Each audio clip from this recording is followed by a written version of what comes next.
ধান রোপণের পর কুশি বৃদ্ধি এবং চারা উত্তোলনের পর রোপণের যে ধকল এবং ধান রোপণের পরে দেখা যায় চারার অগ্রভাগগুলো মরা।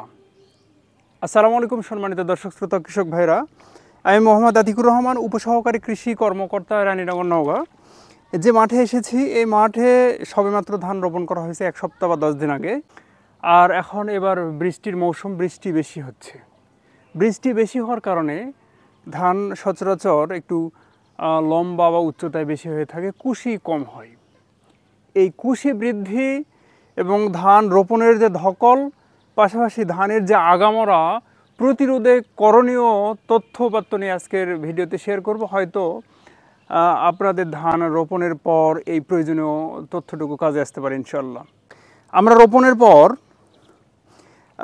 20 থেকে 25 দিনের মধ্যে যদি একটা স্প্রে করতে পারি, যে ভিডিওটা এর আগেও দিয়েছি, 20 থেকে 25 দিনের মধ্যে প্রথম স্প্রে, এবং এটাতে আমার যেমন কুশিও বৃদ্ধি হবে, ধানের ফলন এবং উৎপাদন টোটালে বৃদ্ধি পাবে। আমরা বিগত বেশ কয়েক বছর যাবত অ্যাপ্লাই করে দেখেছি, ব্যাপক রেজাল্ট এসেছে। মাঠ পর্যায়ে আমরাও এবারে এটির ব্যবহার করতে পারি। প্রতি লিটার পানিতে 6 গ্রাম করে লাল পটাশ, প্রতি লিটার পানিতে 1 গ্রাম করে চিলেটেড জিঙ্ক এবং প্রতি লিটার পানিতে সালফার দিতে হবে। অর্থাৎ সালফার বলতে থিওভিট, গেইভেট যেটা বুঝি আমরা, এই ধরনের সালফার, থিওভিট, গেইভেট বা কোমোলাস, এই ধরনের যে কোনো সালফার প্রতি লিটার পানিতে, যেহেতু এবার বৃষ্টির সময়, 3 থেকে 4 গ্রাম করে দেব প্রতি লিটার পানিতে।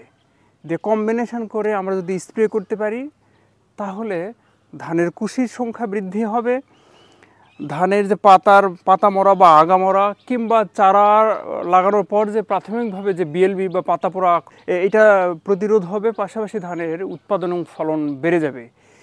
এর পরবর্তীতে আমরা 40 থেকে 45 দিন বয়সে সেম একই স্প্রে যদি করতে পারি, এবং তখন আমরা সালফারের পরিমাণ কমিয়ে 2 গ্রাম করে দিব দ্বিতীয় স্প্রেতে। পরবর্তীতে যে শীষগুলো বের হবে, সেই শীষগুলোতে সর্বোচ্চ ধানের সংখ্যা পাবে এবং ধানে চিটার পরিমাণ কম হবে।